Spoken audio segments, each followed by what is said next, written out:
నువ్వు అంత తట్టుకోలేనంటావా? ప్రార్థన చేయి. పరమేశ్వరుణ్ణి ప్రార్థన చేస్తే దురితమును తొలగిస్తాడు.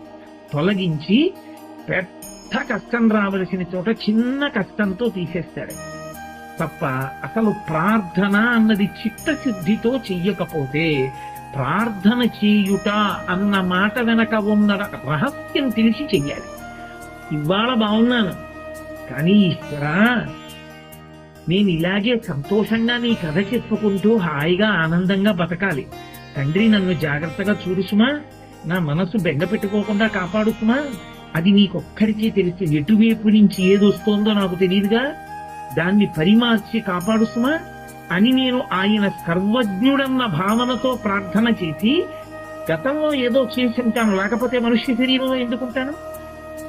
అది అడ్డు రాకుండా ఆయన ఆపగలడన్న నమ్మకంతో నేను ప్రార్థన చేశాననుకోండి, దానికి ప్రార్థన అని పేరు.